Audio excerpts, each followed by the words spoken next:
around the globe. Hot, fresh, balanced and objective. On Unity. Hello and welcome to News Hour on Unity TV. Just the headlines. Atiku arrives UK for meeting with British government. 2 officers shot by Yoruba Nation agitators in Lagos. Customers protest as banks begin enforcement of cash limit policy. On the international scene, security agents detain 1,500 pro-Bolsonaro protesters in Brazil. And in sports, Nketiah double sends Arsenal into FA Cup clash with Man City. Those were the headlines, and for the details and other stories, my name is Suleiman Hassan. The presidential candidate of the People's Democratic Party (PDP), Atiku Abubakar, arrived in London on Monday for a scheduled meeting with the British government. It was earlier reported that Atiku, who took a vacation in Dubai, the United Arab Emirates, to spend time with his family since January 1st, will jet out to London for a series of meetings ahead of his return to Nigeria for the continuation of his campaign rallies billed for Lokoja, the Kogi state capital, on Saturday. Confirming his arrival in London, the Director of Strategic Communications National Election Management Committee of the PDP Presidential Campaign Council, Chief Dele Momodu, said Atiku has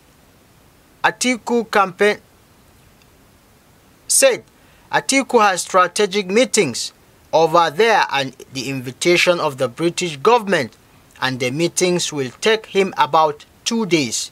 He added that Atiku is expected back in the country on Thursday to prepare for the campaign in Kogi on Saturday. And talking security, 6 victims of Saturday's train attack in the Igweben area of Edo State have been rescued. They were part of the 31 persons who were abducted when gunmen attacked a train station in Igwebe local government area of the state.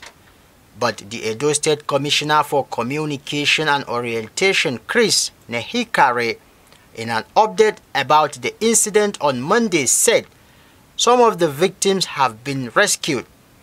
A break of the figure showed that freed persons included a nursing mother, her baby, and a 6-year-old child.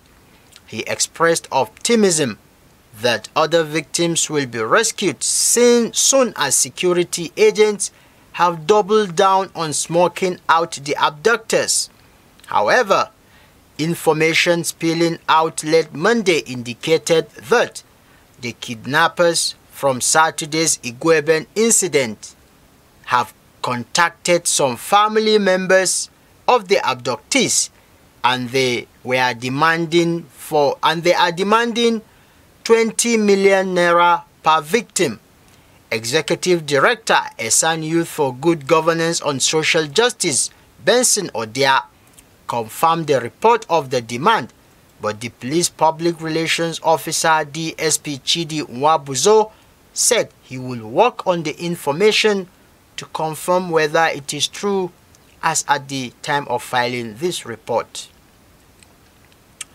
Still on security, 2 police officers have been shot by Yoruba Nation agitators in the Ojota area of Lagos State during a rally on Monday.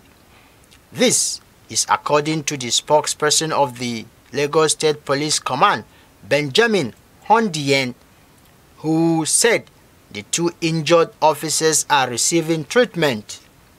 Newsmen had reported that a yet-to-be-identified male adult was killed in a clash between Yoruba Nation agitators and the police officer in Ojota. A source told newsmen that some agitators came out to demand the Yoruba Nation, amongst others, and the police came out to curtail them, leading to a clash. In a statement, Hondian said the agitators were disrupting social and commercial activities in the Ojota area under the pretext of the rally. Meanwhile, the Are Ona Kakanfo of Yoruba land, Gani Adams, has debunked media reports that members of the Odua People's Congress (OPC) were involved in the crisis that erupted in Ojota. According to Adams, the unconfirmed report could trigger crisis and cause unnecessary disaffection between the OPC and sons and daughters of the Yoruba race. The Department of State Services has arrested the Kano State governorship candidate of the New Nigerian People's Party, Abba Yusuf. Yusuf was said to have been arrested on the order of the wife of the Director General of the DSS, Aisha Bichi, following a confrontation between the duo at the VIP launch gate of the Aminu Kano International Airport on Sunday night. The governorship candidate's convoy was said to have caused traffic congestion, which prevented Bichi's convoy from gaining access to the VIP lounge. It was gathered that Yusuf was barred from boarding an Air Peace flight heading for Abuja before he was arrested. However, all efforts to contact the spokesperson for the NNPP candidate Sanusi Dawakin Tofa were not successful as his line was switched off.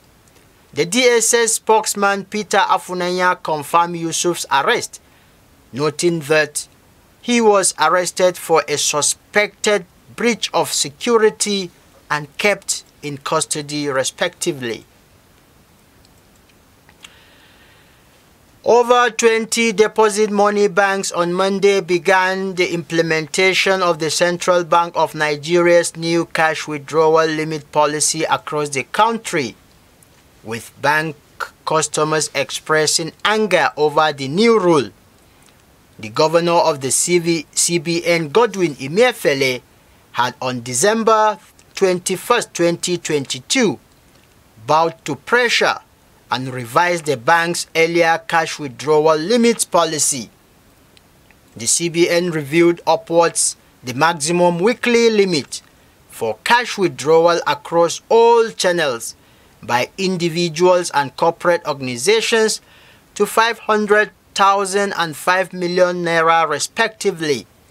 For transactions above the withdrawal limit, financial institutions are presently required to get details of the customers and upload the same on the CBN portal created for the purpose. However, the reviewed cash limit, which took effect on Monday, faced severe opposition from bank customers in Lagos, among other states, who accused the central bank of not being sensitive to the plight of cash-based businesses.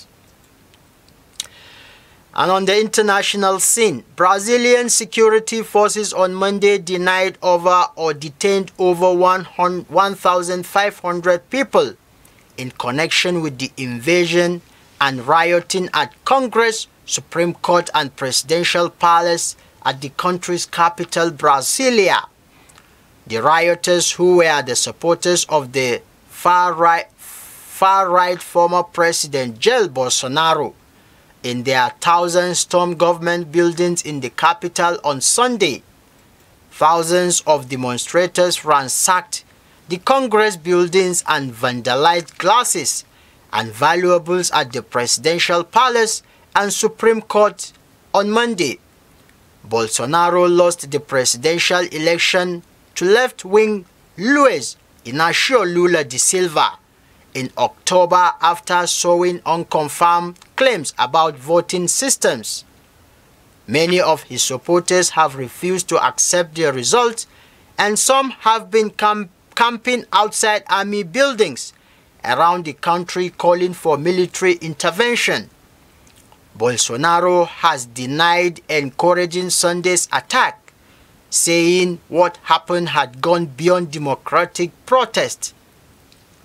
While world leaders, including US President Joe Biden, have condemned the riots as an attack on democracy, Lula has vowed that demonstrators will not go unpunished.